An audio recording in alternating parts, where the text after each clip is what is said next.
Salam saudara semua, jumpa lagi dengan saya di channel Disciple and Training. Ya, kali ini kita akan belajar bagaimana menghidupi apa yang Tuhan berikan kepada kita, yaitu kebaikan-kebaikan yang Tuhan berikan kepada kita. Nah, kadang-kadang di dalam kehidupan kita beragama, nah ini bicara tentang agama, kita itu tidak mengerti apa arti terima kasih. Dan saya bersyukur ada orang yang apa ya, yang mendefinisikan bahwa terima kasih itu artinya orang telah menerima dan mengasihi. Kasih itu artinya kan memberi. Nah, jadi tema kali ini adalah pay it forward. Jadi meneruskan kebaikan, meneruskan apa yang sudah kita terima. Jadi apa ya? Pay it forward. Jadi bayar itu diteruskan, bukan dikembalikan gitu kan. Nah, ini yang apa ya? Yang harus kita belajar bersama ya, bahwa kita berterima kasih kepada Tuhan bukan mengembalikan perpuluhan ya, bukan mengembalikan persembahan, bukan nyanyi dan memuji Tuhan, ku sembah kau, terima kasih Tuhan, tiap hari ngomong terima kasih terus sama Tuhan, bukan seperti itu. Artinya terima kasih adalah kita sudah menerima dan kita memberi. Jadi di dalam kekristenan itu yang berbeda dengan agama lain, dan dimanapun di dunia itu pasti berbeda dengan kekristenan, karena kekristenan adalah kita memberi karena kita sudah diberi. Jadi kalau ada khotbah-khotbah berilah maka kamu akan diberi, ya kan. Apa ya, bayar bayar ini bayar itu supaya kamu juga diberkati gitu kan, hidup kudus, hidup hidup baik supaya apa ya, ya kamu dikuduskan gitu kan, apa atau kamu akan diberkati gitu kan. Jadi itu bukan pay it forward, itu adalah apa ya, melakukan sesuatu dan dibayar. Jadi kita mencari upah. Nah, kekristenan tidak mencari upah, dan itu yang membedakan gini. Agama-agama lain melakukan kebaikan itu mencari upah. Ya, supaya ada yang upahnya 100 kali lipat, 1000 kali lipat gitu kan ya. Bahkan untuk berdoa di tempat-tempat tertentu nilai pahalanya berbeda gitu kan. Jadi apa ya? eh, Pokoknya upah lah gitu untuk dapatkan segala kebaikan. Nah, di dalam kekristenan itu kita berbuat baik karena kita sudah menerima kebaikan. Nah, kenapa kita mengampuni orang? Karena kita sudah diampuni sama Tuhan. Kenapa kita bisa ngasih misal persembahan, perpuluhan segala macam? Karena kita sudah dikasih uangnya gitu sama Tuhan, maka kita bisa bayar. Jadi gini, bisakah orang miskin memberi? Tidak bisa. Karena dia nggak punya apa-apa. Jadi katanya uh, barang siapa mempunyai dia akan memberi. Tapi kalau orang yang tidak mempunyainya, apapun yang daripadanya akan diambil. jadi jadi apa, pernyataan Tuhan yang unik. Jadi katanya barang siapa mempunyai maka dia akan diberi, tetapi yang tidak punya akan diambil. Artinya apa? Orang yang tidak punya itu ya dia tidak punya keinginan untuk melakukan apa yang menghargai apa yang sudah dia terima. Jadi Pastor Billy Lantang mengatakan kita harus belajar menerima sebelum memberi. Nah, agama-agama di dunia dan akhirnya masuk ke dalam nilai-nilai kekristenan adalah kita memberi supaya kita diberi. Ya, suatu takaran yang penuh yang diguncangkan katanya. Nah, itu sebenarnya ya sah-sah saja karena prinsip agama-agama dunia seperti itu. Tetapi apa yang Yesus ajarkan secara implisit maupun eksplisit adalah kamu itu mengasihi karena Allah sudah mengasihi kamu. Sebab bukan kamu yang mengasihi Allah, Allah yang mengasihi kita gitu kan. Nah, itu yang harus apa ya? Harus kita lakukan, harus kita perbuat. Jadi bukan lagi kita melakukan sesuatu karena kita ingin mendapatkan sesuatu. Itu namanya perjudian, itu namanya transaksi. Jadi berhubungan dengan Allah, berbuat kebaikan untuk Tuhan itu bukan transaksi. Nah, sampai hari ini walaupun kita semua orang tahu, hamba-hamba Tuhan di seluruh dunia pasti sudah tahu lah, mau dari Indonesia, Amerika segala macam. Tetapi itu hanya dikupasnya tipis-tipis. Nah, giran yang lainnya itu tetap banyak, tetap. Jadi kesannya lebih banyak memberi maka kamu akan diberi gitu kan. Jadi kebalikannya. Nah, saya ingin mengambil satu film yang judulnya Pay It Forward, sama seperti yang judul yang materi yang saya sampaikan. Jadi ada seorang anak yang namanya Trevor, dia punya ibunya itu pekerja malam gitu kan. Jadi tidak pernah bertemu dan dia kesepian. Jadi jarang lah ketemunya gitu, komunikasinya jarang. Nah, akhirnya dia kesepian, dia ketemu seorang gurunya itu apa ya, mengajar dia untuk melakukan eksperimen sosial. Dia untuk berbuat kebaikan kepada orang lain, lalu dia buat kebaikan sehingga rumah dia itu kadang dia nolong tunawisma untuk dibawa ke rumah dia. Nah ibunya nggak tahu karena tunawisma itu tidur di garasi ya, di mobilnya gitu kan. Nah, demikian juga setelah itu dia berbuat baik kepada gurunya, ya kan, menjodohkan gurunya dengan ibunya, berbuat baik kepada ibunya.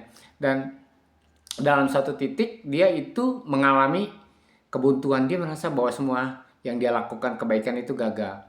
Tetapi ada satu hal yang dia katakan, sama seperti yang gurunya ajarkan. Jadi kalau orang itu mau berterima kasih kepada dia, katakan berbuatlah baik kepada yang lain. Jadi dia punya proyek untuk berbuat baik kepada 3 orang. Nah 3 orang yang lain itu harus berbaik lagi kepada 3 orang yang lain, dan 3 orang yang lain itu harus berbuat baik lagi ya.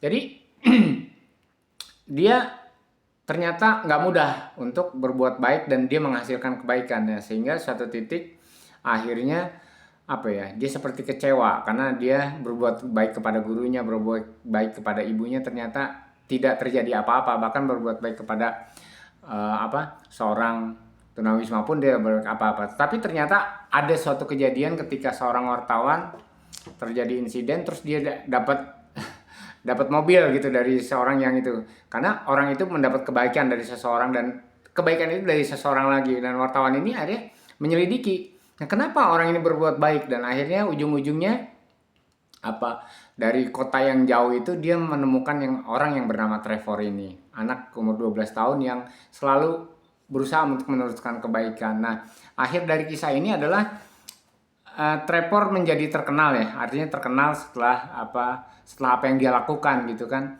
karena dia banyak orang berbuat baik karena kebaikan itu berawal dari dia, jadi diteruskan dari dia. Dan ketika wartawan ini menyelidiki, dia bertanyalah kepada keluarganya Trevor dan segala macamnya. Nah tapi sayangnya Trevor itu punya keinginan untuk menolong temannya yang dibully terus, tapi ketika suatu saat dia punya keberanian untuk menolong teman yang dibully, nah dia ditusuk dan meninggal.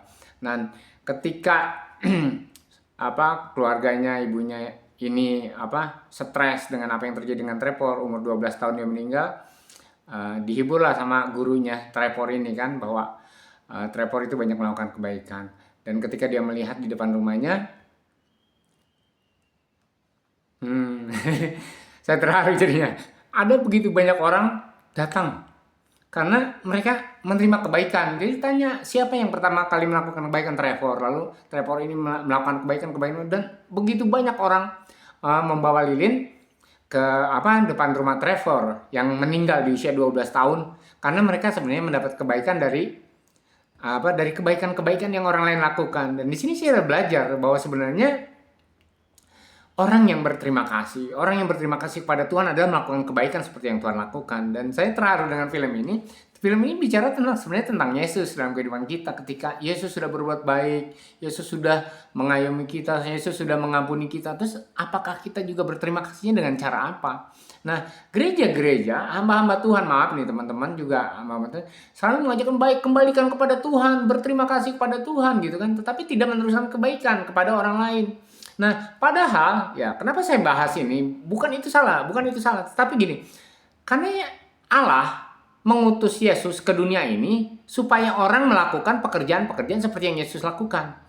Jadi Yesus diutus ke dunia ini bukan cuma untuk menyelamatkan kita dari dosa, tetapi supaya kita berbuat seperti yang Yesus perbuat. Yesus menyelamatkan orang, Yesus menyembuhkan orang, Yesus ngasih makan orang. Itulah yang harus kita lakukan, tanda kita terima kasih. Kenapa? Ya tentu ada firman-Nya. Sama seperti Bapa mengutus aku, demikian aku mengutus kamu. Artinya gini, Bapa sudah memberikan kebaikan kepada Yesus, Yesus memberikan kebaikan kepada kita. Lalu kita harus melakukan kebaikan seperti yang Yesus lakukan kepada kita. Nah makanya Pastor Billy Lantang katakan, belajar menerima. Orang yang menerima kebaikan, dia akan melakukan kebaikan. Tapi orang yang tidak pernah merasa menerima kebaikan, maka dia tidak akan melakukan kebaikan. Jadi kalau ada orang Kristen yang pelit, kalau ada orang Kristen yang jutek, kalau ada orang Kristen yang yang tidak bersosialisasi, menolong orang, mendoakan orang,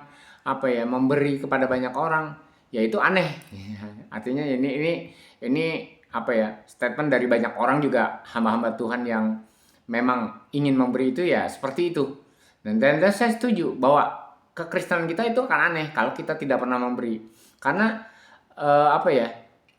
ketika kita memberi ya, ada perumpamaan, maka gelas itu akan kosong dan Tuhan beri lagi, Tuhan beri lagi, Tuhan beri lagi, sehingga orang yang memberi itu tidak pernah kekurangan karena selalu Tuhan berikan. Dan orang yang memberi itu kenapa dia memberi? Karena dia sudah diberi.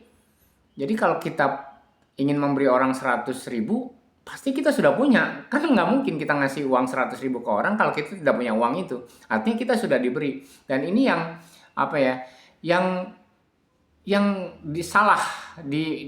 diajarkan di dalam gereja, sehingga kita memberi itu seolah-olah suatu kewajiban. Memberi itu kalau dapat pahala, memberi itu dapat imbalan, suatu upah. Berbuat kebaikan nanti kita dapat upah, dapat mahkota gitu segala macam. Jadi kita berbuat baik itu seolah-olah ya sama seperti agama dunia yang lain, supaya kita dapat upah gitu kan. Upahmu besar di surga gitu kan. Padahal kita sudah menerima upah.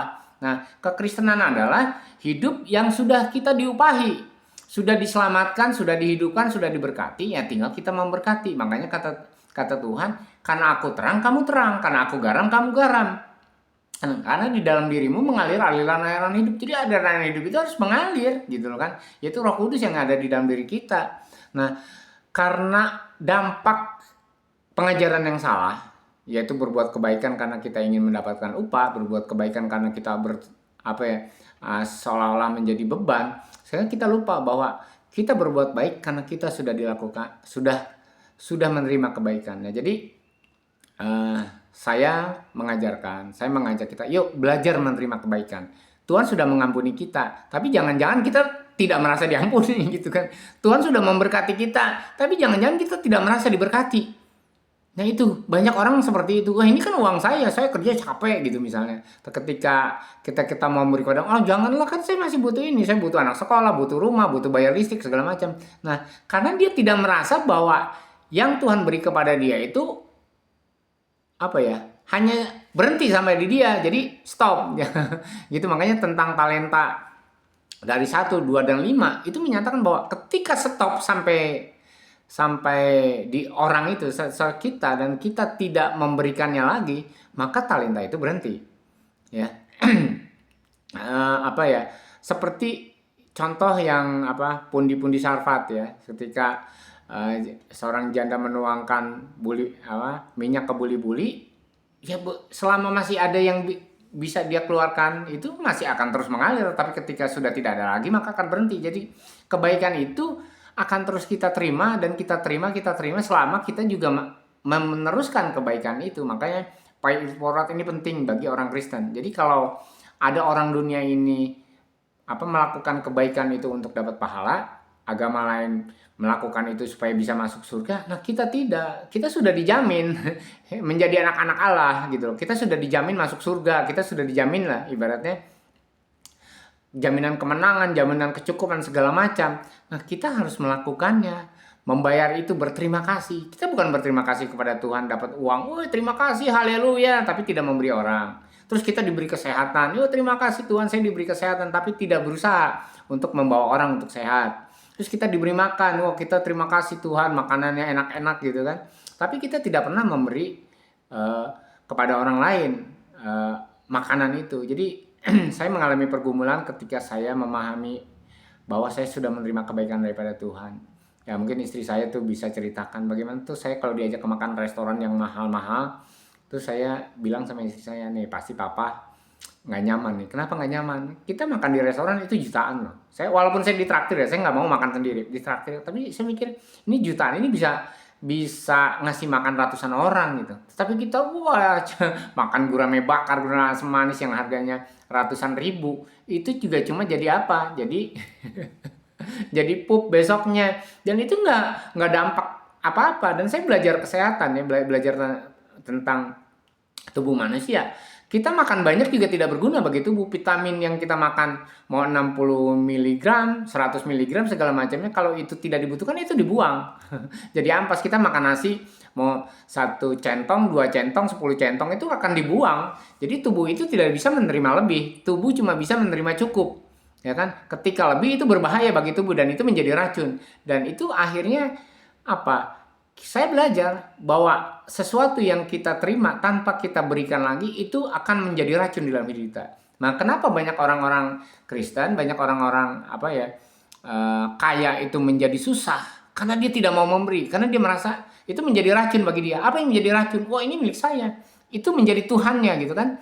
Ilah lain, idol ya, di dalam bahasa aslinya idol ya, idol, bahwa ilah itu adalah idol. Jadi sesuatu yang diidolakan, sesuatu yang dia takut untuk ditinggalkan.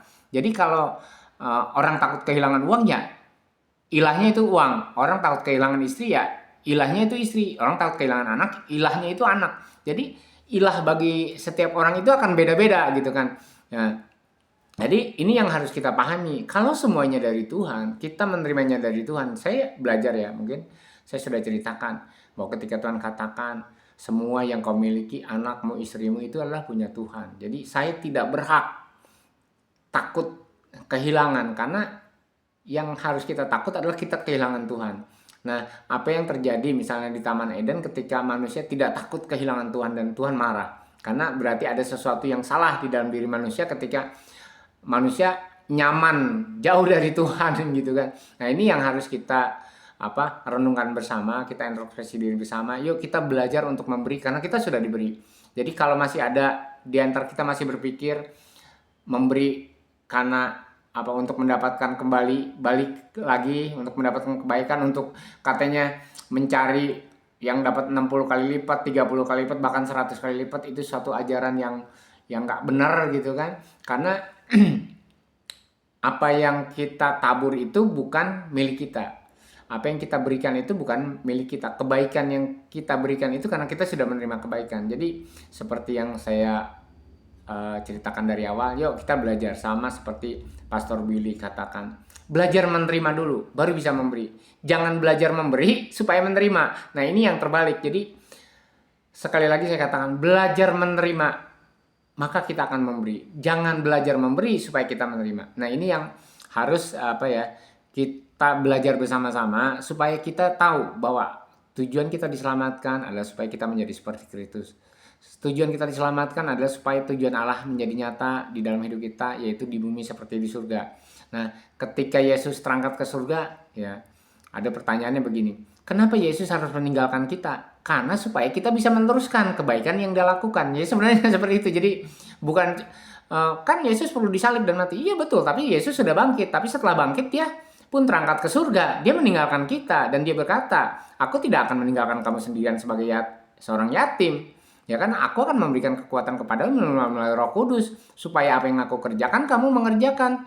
Ya, karena itu katakanlah seperti yang Yesus katakan, ya muridkanlah semua bangsa itu kan.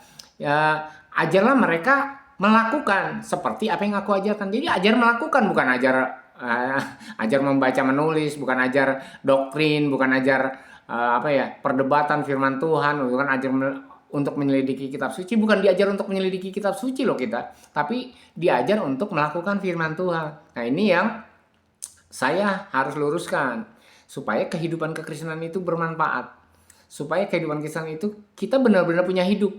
Ya, hidup itu ada di dalam Yesus Kristus, dan hidup itu yang berkelimpahan sehingga hidup kita pun bisa dinikmati banyak orang. Sama seperti Yesus hidupnya bisa dinikmati banyak orang, demikian juga hidup kita harus bisa dinikmati banyak orang. Nah, itu artinya kita berterima kasih kepada Tuhan, pay it forward. Jangan lupa untuk melakukan itu, bahwa kita berbuat baik bukan karena kewajiban, kita berbuat baik bukan karena kita ingin menerima, tetapi kita berbuat baik karena kita sudah menerima kebaikan daripada Tuhan. Terima kasih sudah mau introspeksi bersama-sama dengan saya. Apa yang saya lakukan, saya berharap juga saudara juga melakukannya. Saya berbuat baik karena Tuhan sudah memberikan saya kebaikan. Saya memberikan uang saya, harta saya juga karena saya sudah menerima uang, sudah menerima berkat daripada Tuhan, bukan karena supaya berkatnya balik berlipat-lipat. Ya, terima kasih. Semoga Roh Kudus menopang kita untuk kita melakukan rasa berterima kasih, belajar menerima, barulah kita memberi, pay it forward.